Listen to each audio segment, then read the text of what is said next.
Assalamualaikum warahmatullahi wabarakatuh. Kami dari kelompok 2 yang beranggotakan saya Nurul Anisa, Ade Vesika Aini, Dina Rizky, Afifatul Montasiro, Putri Aulia Diani, dan Ibu Mediawati. Di sini kami akan mempresentasikan mengenai konstruk kepribadian manusia menurut Islam dan modern.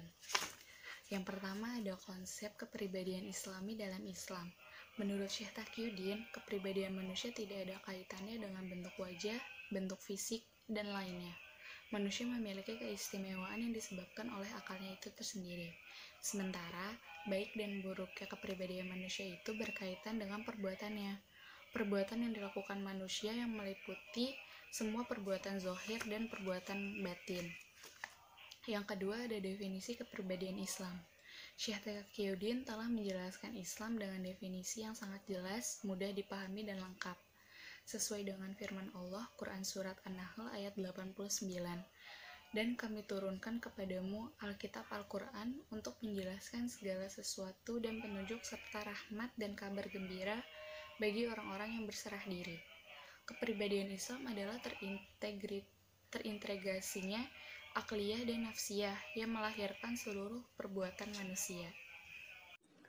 Unsur-unsur pembentuk kepribadian menurut ilmuwan Muslim itu ada 4, yaitu jasad, 2 akal, 3 kalbu, dan 4 nafsu.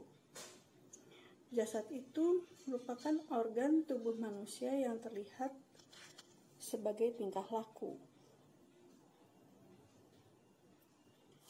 seperti perbuatan, dan 2 akal adalah kemampuan berpikir seorang manusia dalam menghadapi suatu realita dan berfungsi sebagai pembuat keputusan untuk bertindak dan bertingkah laku. 3 kalbu. Ada 2, kalbu jasmani dan kalbu rohani. Kalbu jasmani adalah segumpal darah dan daging yang terletak di dalam dada sebelah kiri.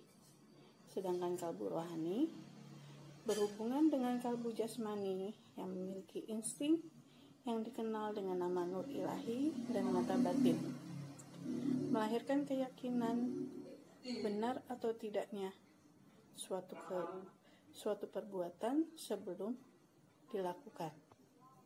4 nafsu.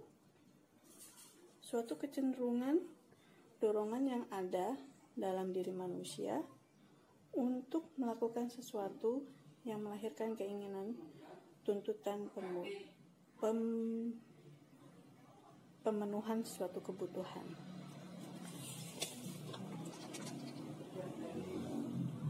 Prosesnya itu jadinya kepribadian itu bisa terbentuk dari nafsu yang ingin memenuhi kebutuhannya.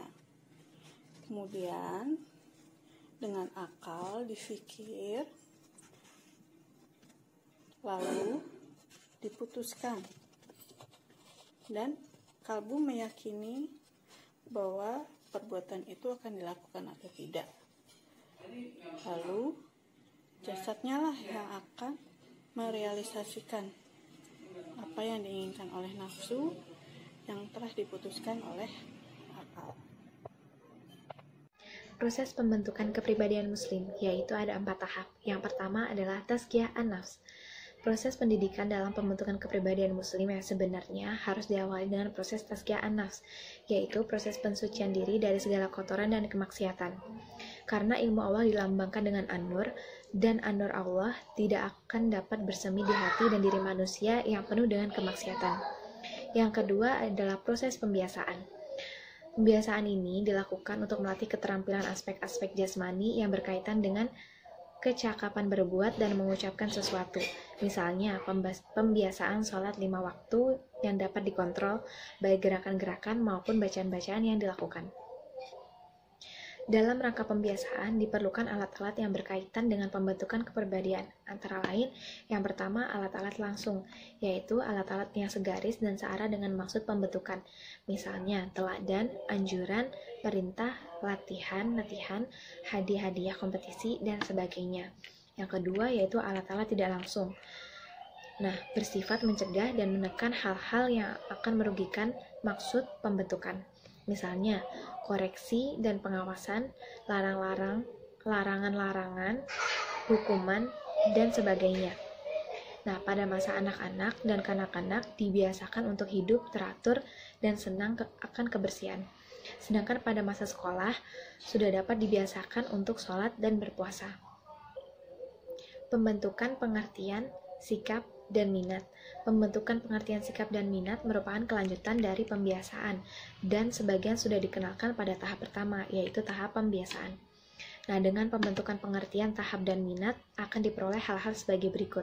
Yang pertama adalah pengertian tentang pokok-pokok pembinaan dalam amalan jiwa serta sangkut pautnya dengan amalan jasmaniah.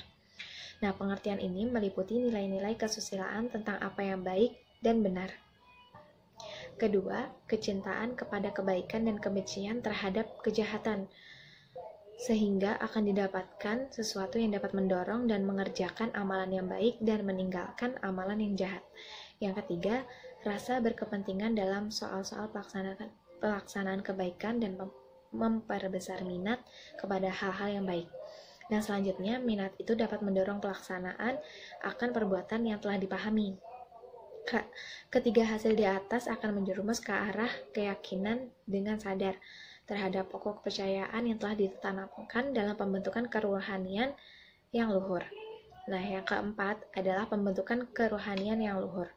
Pembentukan kerohanian yang luhur dilakukan dengan menggunakan tenaga budi dan tenaga-tenaga kejiwaan yang lain sebagai tambahan. Nah, dalam pembentukan kerohanian yang luhur akan dihasilkan kesadaran dan pengertian yang mendalam.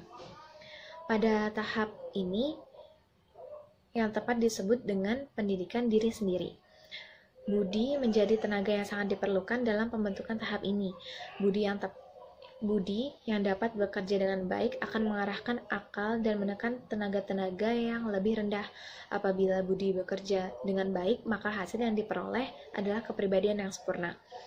Pada masa yang tepat untuk pembentukan kepribadian kerohanian yang luhur adalah pada masa dewasa sampai masa kesempurnaan. Sesuatu yang dapat ditanamkan dalam masa ini adalah kepercayaan kepercayaan yang terdiri dari rukun iman yang 6, sebagaimana yang diajarkan oleh Islam.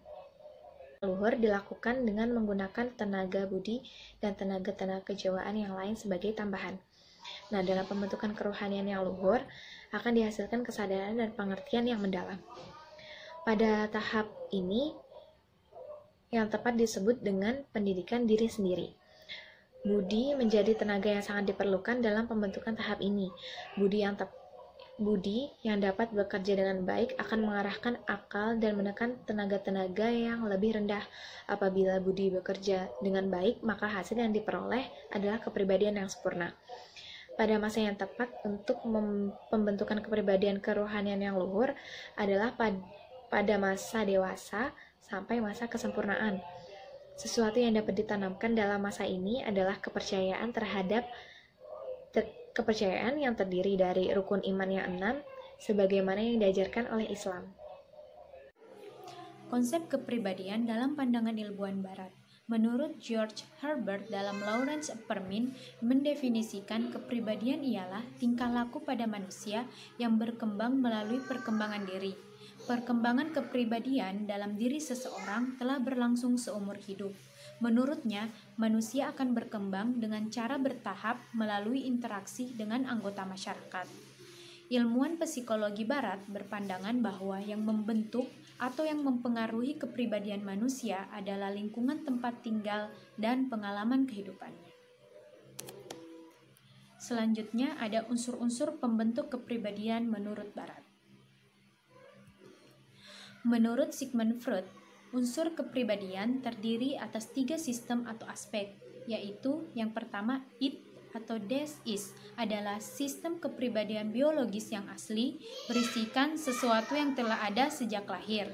Yang kedua ada ego atau des-ich, merupakan eksekutif atau manajer dari kepribadian yang membentuk keputusan tentang insting-insting mana yang akan dipuaskan dan bagaimana caranya, atau sebagai sistem kepribadian yang terorganisasi, rasional, dan berorientasi kepada prinsip realitas. Yang ketiga ada superego atau das Über-Ich, merupakan komponen moral kepribadian yang terkait dengan standar atau norma masyarakat mengenai baik, buruk, dan benar atau salah. Selanjutnya, menurut Carl Rogers, unsur kepribadian terdiri dari dua aspek. Yang pertama ada diri atau the self, merupakan konsep diri yang presentasikan pola persepsi yang terorganisasi dan konsisten. Yang kedua, ada diri ideal atau ideal self. Diri ideal adalah konsep diri yang paling diinginkan oleh individual. Dari kedua teori yang telah dikemukakan di atas, dapat ditarik kesimpulan. Menurut teori psikoanalitis Freud, kepribadian manusia dibentuk oleh pengalamannya di masa lalu, yang kemudian menjadi karakter pada diri manusia, yang kemudian membentuk unsur dalam diri manusia, berupa ID, ego, dan superego, yang selanjutnya ketiga unsur inilah sebagai komponen pembentuk kepribadian manusia. Sebaliknya, menurut pendekatan fenomenologis Rogers, kepribadian manusia dibentuk oleh lingkungan tempat tinggal. Hasil dari interaksi-interaksi dengan lingkungannya lah yang mempengaruhi dan membentuk kepribadian pada seseorang yang selanjutnya menjadi konsep diri sesuai dengan keinginannya. Selanjutnya ada proses pembentukan kepribadian. George Herbert Mead menyatakan bahwa kepribadian manusia terjadi melalui perkembangan diri. Menurutnya, manusia yang baru lahir belum mempunyai diri. Diri manusia akan berkembang secara bertahap melalui interaksi dengan anggota masyarakat. Sedangkan, menurut Thomas dan Chess, kepribadian individu sudah tampak ketika individu baru dilahirkan. Dari setiap perkembangan yang berlangsung, selalu didahului dengan perkembangan sebelumnya. Perkembangan itu tidak hanya bersifat kontinu atau terus-menerus, tetapi juga perkembangan fase yang satu dan diikuti menghasilkan perkembangan pada fase berikutnya. Selanjutnya, proses pembentukan kepribadian. George Herbert Mead menyatakan bahwa kepribadian manusia terjadi melalui pengembangan diri. Menurutnya, manusia yang baru lahir belum mempunyai diri. Diri manusia akan berkembang secara bertahap melalui interaksi dengan anggota masyarakat. Sedangkan menurut Thomas dan Chess bahwa kepribadian individu sudah tampak ketika individu lahir. Dari setiap perkembangan yang berlangsung selalu didahului dengan perkembangan sebelumnya. Perkembangan itu tidak hanya bersifat kontinu atau terus-menerus, tapi juga perkembangan fase yang satu diikuti dan menghasilkan perkembangan pada fase berikutnya. Sementara, menurut Ahmad D. Marimba, pembentukan kepribadian merupakan suatu proses yang terdiri dari 3 taraf. Yang pertama, yaitu pembiasaan. Kedua, membentuk minat dan sikap. Dan yang ketiga, membentuk kerohanian yang luhur. Dari ketiga taraf pembentukan tersebut, dapat disimpulkan bahwa penanaman pembiasaan, pembentukan minat dan sikap yang baik, dan pembentukan kerohanian yang luhur pada seorang anak sangat penting dilakukan. Hal itu juga akan membawa dampak positif dalam pembentukan kepribadiannya. Sekian presentasi dari kelompok kami, kurang lebihnya mohon maaf. Wassalamualaikum warahmatullahi wabarakatuh.